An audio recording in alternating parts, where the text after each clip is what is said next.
Hi everyone, it's Dawn. Welcome back to my channel. So today's video is a foundation review, and it is a new foundation to me, but it isn't a new foundation on the market.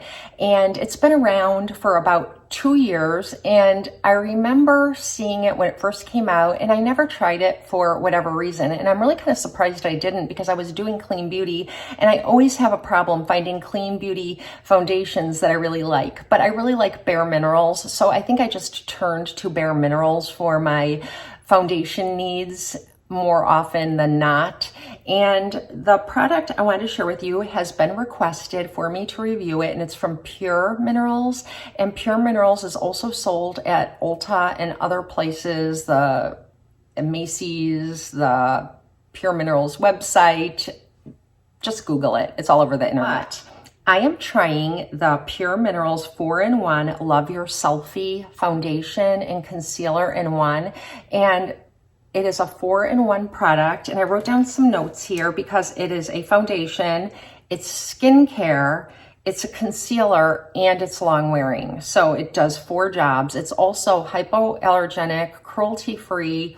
Not sure if it's vegan or not. I probably should know that. But it is free of mineral oil and sulfates and phthalates and the junk you don't want in your foundations. It's a pretty clean product. It's marketed as a clean product. So it also contains an energy complex of ginseng, green tea, vitamin B, which boosts your skin's natural metabolism, and ginseng and green tea and a lot of the ingredients are antioxidants too. So it's full of some really kind of potent antioxidants too. So that's really great. I did read a lot of reviews, and I'll tell you why before I purchased it, because it does retail for $36 for your standard. I believe this is like 1 fluid ounce. And I did find that you can purchase it at Macy's in a mini size for $10. So I will link both. But sometimes it's a really good idea to get your hands on a mini size before you try a full size product. It does retail, like I said, for $36, so it's not inexpensive. It does come in like this alabaster kind of plastic container, and it does have a nice pump. And then if you're using the concealer end of it, it's got this really nice kind of doe foot applicator here, and you can use it as a concealer. So that's pretty handy. Now, I wanted to read reviews on this just to make sure before I purchased it for $36 that it's something that I thought I might like. So I read reviews on like Macy's, Sephora, Ulta, and you get a lot of really great reviews, and then you get some not so great reviews. And I couldn't really put my finger, like I usually like to look for patterns. Like if many people say they don't like it, I try to see the commonality. Is it bad for dry skin? Is it bad for textured skin? Is it bad for, who does it not work for? And if it gets really great reviews, I try to look for the same patterns, but I couldn't find a pattern. A lot of times when people said they didn't like it, they just said, yuck, didn't work for me, too thick, don't like full coverage. So that's something the foundation can't help. It is a full coverage. And so I wanted to say that, but I did watch 2 YouTube videos. I watched actually several YouTube videos, but 2 that stand out, and I will link them both. One person loved it and one person disliked it, and she explained why, and the person who loved it explained why. So the first person that loved it was Elle Leary Artistry. She's a makeup artist. She already has beautiful skin. So there's that. But she does look at products with a critical eye. So I thought that her review was worthwhile. And she rated it as like a holy grail for her. And then I watched another review from Jennifer Joyce Beauty, and she did not like it. And she said that she has oily skin and enlarged pores, and she felt like it just kind of accentuated all the pores. So there was that. I'm going to link them both. They said a lot more, and if you're on the fence about purchasing it, you might want to take a little look-see at their reviews. I live in the Midwest where the climate is dry right now. It's fall and winter, and that seems like a strange time to like full coverage foundations, but I don't really like full coverage in the summer. I prefer them more in the fall and winter. Estee Lauder Double Wear, this one, which I'm just trying now, maybe Lancome Tint Idol, the liquid one. Let me see. Oh, I really like the Catrice foundation, the one with the dropper. I'll link it below, and I like that one a lot. And that one, I was looking, I think on Amazon, and they said if you like this foundation, they would recommend that one too. So I thought I really like that one. That's like my holy grail drugstore foundation right now. So I thought I would definitely give this a try. So I told you my climate, it's dry, it's fall and winter, fireplace is on, heater is on, the air is dry, 0 humidity. My skin is combination oily. You know, some people, they say they have combination skin, and then I think, do you have combination dry skin?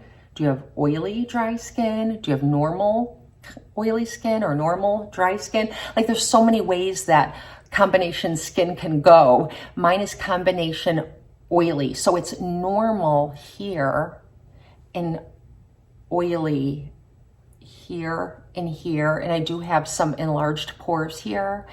And I have some discoloration, hyperpigmentation, and texture on my skin here. So that's my skin. I'm 52 years old. I do use Retin A, and right now I have just used it like 3 days ago. So my skin has dry patches. So this I thought would be a good time to try it to see how it clings to dry patches and things like that throughout the day. And I think I told you all the important things. I hope I'm not forgetting anything. So I'm going to jump in and share my application of this product.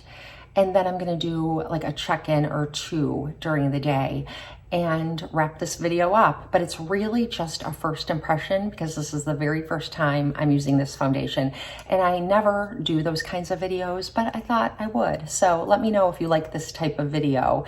And I can always circle back around in a couple months and let you know how it's going. Am I still using it? Am I using it even after this day? First of all, you'll see at the end of the video. I don't even know yet. And if I am, how do I continue to use it, or do I hate it? Do I give it away to someone? You know, the whole 9 yards. So let's just jump in and get started. To apply the foundation, I'm going to use my Artis Oval 7 brush, and I'm going to use this brush not because it's superior to any other brushes. I love this brush, and this is a luxury brush, and I think it retails for around $60. I did get mine on sale for about $35, but I enjoy this brush just as much as I enjoy my Real Techniques complexion brushes, my Sonia Kashuk complexion brushes, my Eco Tools, and my IT Cosmetics complexion brushes. I don't have a favorite among them, and I did spend a little more on this brush. But the reason I'm going to use this brush is because PUR Minerals does sell a complexion brush that they have in Ulta next to their foundations that looks nearly identical to this brush. And I did handle that brush when I was in Ulta, and it's constructed identically in my opinion, and the bristles feel exactly the same in density, softness, and you know, I really love that brush. So that brush being less expensive than this brush, if I had it to do over again, I would have just picked up that brush. So that's why I'm using this brush, because I don't have that brush, but that brush would be a great option. They do recommend on the website that you use their face primer beneath the foundation, and they recommend that you spray their kind of mist spray over it. And I'm not going to do that because I don't have either of those things, but I did prime my face with my Clinique Moisture Surge and my Clinique Moisture Surge eye cream, and I'm going to spray my face afterwards using the Moisture Surge spray. So those are the options that I have on hand, and I believe they would probably do about the same thing. I was watching Elle Leary artistry when she reviewed this foundation, and she did talk about the spray. I can't recall if she used it or not, but she did say it has CBD. No, she did use it because she had false eyelashes on, and it has CBD oil in that spray, and she was being careful not to get it on her lashes. So keep that in mind if you like a CBD kind of oil spray, I guess. You can research those products yourself. And like I said, I will link Elle's review down below, and I will link Jennifer Joyce's review down below. So let's just get started. And I am going to take the foundation. I did already kind of shake it up. I always shake up my foundations really well prior to use. Hang on, Rosie's barking. My neighbors put up a pool in their backyard. It's an in-ground pool, and it's been a process that's been going on for about 6 months now. It was finally all in and ready to go right when the weather turned really cold. I think they cranked up the heat and they swam in it like 2 times, and now they're fencing around it. So there's a lot of workers in the yard, and Rosie is going ballistic. So I always do shake up my foundations really well. If you don't shake up your foundations, sometimes they won't mix properly, or they won't be mixed, and you will not enjoy them as much. And you might think you don't like the foundation, but it's really that you just didn't mix it up enough prior to use. I learned that the hard way. So I put a pump on my hand, and I always like to show you how it looks because I always apply my foundations like this. I pump it out onto my hand, and I show you if it's runny, if it's a little bit runny, if it's thick. And as you can see, this one is not going anywhere. It is a thick formula. Now, when I first was thinking about getting this foundation, I did try it in Ulta, and I put a little on my hand, and I thought, oh, that's kind of thick. I don't think I'm gonna like that.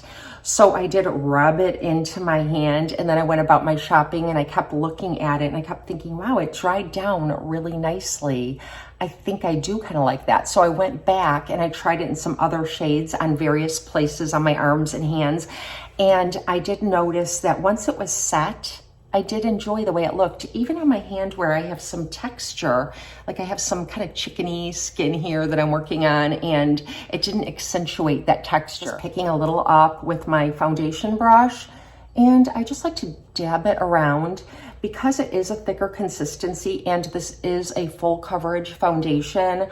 I want to make sure I spread it thin. I don't want it to go on thick, because if I need more than one coat, which I'm not thinking I will, it won't be too thick. So I think I covered everything. I think I'm also going to get my neck.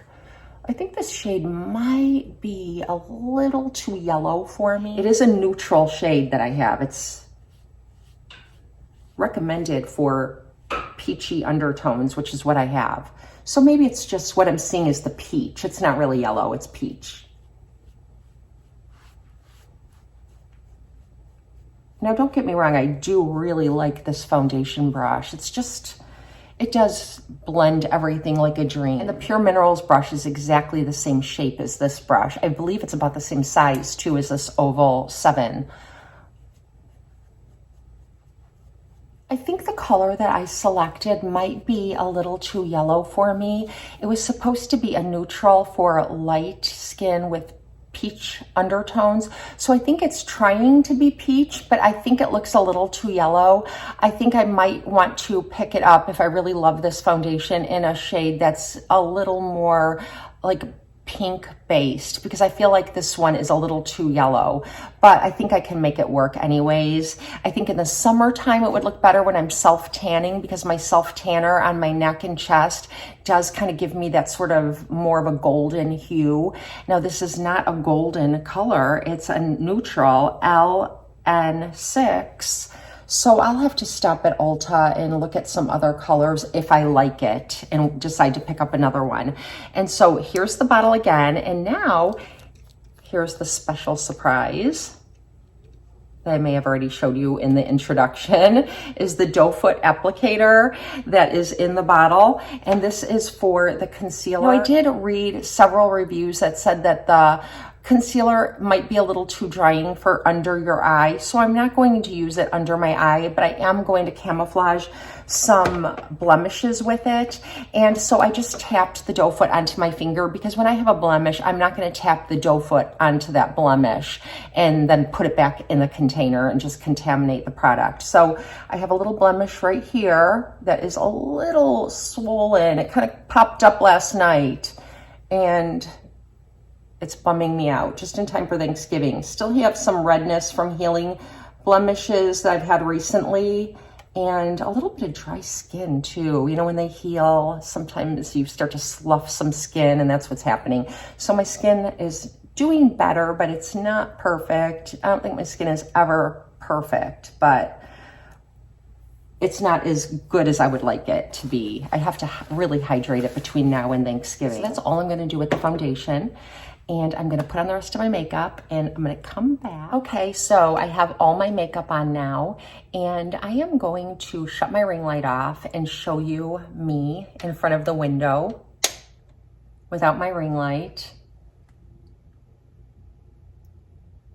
And so I'm not super bright as I was when I had the light on. I do use my ring light on the lowest setting, so I can't turn it down any more than it is, and I do film on my iPhone, but I do have the 12 Max, so it's got a really good camera, so hopefully that helps. And I think I'm gonna take you outside too right now while it's all fresh, and we'll look at it. And if it doesn't look great, sometimes some foundations surprise you and they get better during the day, especially if you have like an oilier skin type or any skin type that's not dry, because sometimes as your natural sebum works with the foundation, I find that I like foundations better sometimes. Sometimes they just get me all greasy and gross and break up, but sometimes they look better. So I'm gonna look in my magnifying mirror before I take you outside, and I'm looking in a really magnifying mirror, and I'm gonna tell you what I'm seeing. So I did just exfoliate with Retin A, and I'm in like a little bit of a peeling phase. So the foundation, I do have a blemish that's healing, but it's also got some dry skin on it because the Retin A made it peel the past couple of days. So it's really sloughing, and I can see that it doesn't look like the foundation has gravitated onto it and grabbed onto it. It looks like any good foundation would look over something like that. Same thing here on my nose. I have a healing blemish. And then I have some peeling on my chin. I always seem to peel on my chin from Retin A, and I'm peeling there. And then I have an active blemish right here, which you might be able to see. It's a little bit swollen, and that popped up after I used the Retin A, but it is kind of peeling a little bit because I popped it. So gross, I know. Eyes. Fine lines, wrinkles. It does not seem to be grabbing onto them and falling into them right after application. Does it seem to be blurring? I can't say that. I will say that it is a good full coverage, and I do see some areas that it seems to be floating kind of on my skin still that I don't love, but I don't hate it either, because I know for my own personal skin type that, again, as the sebum works with my foundation during the day, it might get better. It might look a little more hydrating. And sometimes as that happens, like right now it's very set and dry, like not dry to the touch, but it's dried down. It's not at all like, you know, it's not like liquidy on my skin, or I can't rub any of it off. So it sort of has like a nice little kind of velvet matte finish, which I kind of like. The color's a little bit too dark for me. And now let's go outside. I think what I meant to say is that the color's a little too yellow for me. I should have gone with something a little pinker, but this would definitely work for me when I'm self-tanning my neck and chest. My self-tanner does kind of put a little more of a yellow cast onto my skin, and so this would definitely be a good summer color, but right now I feel like it's a little bit too yellow. And I'm looking in my camera viewfinder, so it's not magnified and I can't really tell, so I'm just gonna let you be the judge. The dry patch, fine lines and wrinkles, dry patch. And I'll be in my car for the next check-in in about almost 5 hours. So I will see you then. All right, this is my 5-hour check-in. I think this will be the only check-in that I'll do because I'm gonna get busy later on today and I have some errands to run and we'll probably go out to dinner. And so anyways, I'm just gonna check in after 5 hours. I did just take a look in natural light in my visor. It's a sunny day and there's light kind of coming into my car so I can see really well. And what I notice is that this is one of those foundations that does seem to look better as the day wears on, at least for maybe a 6 to 8 hour day. I feel like the sebum in my skin is interacting with the foundation in a really good way. I don't feel greasy and it's no longer mattifying. It's got a little bit of a luminosity or a satin finish now. I wouldn't call it a matte finish, as you can see. You know, you could still see the blemishes, but the dryness doesn't seem like it's grabbed onto the dry patches and stuck. It looks like it did earlier today. It might even look a little bit better because its light is reflecting a little more, but you're looking at me in natural light, so it always looks a little better in the ring light. And the dry patches on my chin, it's not drying me out. I don't feel dry. It doesn't feel heavy. It feels weightless. And I don't feel like I have a full coverage foundation on. I do notice that it's kind of concealing my freckles, but not totally. I probably could have put a little more foundation on. You know, some people go a little more heavy-handed or put a second coat on, and I didn't do that. So I don't know how it builds or anything like that. I will try it in the future and see, but I tend to not like my foundation like that anymore. More of like a just one whirl around and done. That's the way I like it. I like it to be light and feel like skin and not feel heavy on my face. So yeah, it is a full coverage. I will still say that, but I definitely like the glow it's giving me, and the color, even though it's a little yellow, I don't think it looks terrible. So I think I might just, you know, add a little self tanner to my neck and chest. You know, I tend to like to do that a little bit in the fall and winter anyways. I just get lazy and forget. So this is my review of the PUR 4-in-1 Love Your Selfie Foundation. And I will put links below so you can find the product if you'd like to find it. And let me know, is this a foundation you've tried? Is it something you'd like to try? Yeah, let me know. And I hope you have a blessed and beautiful day. I'll see you next time.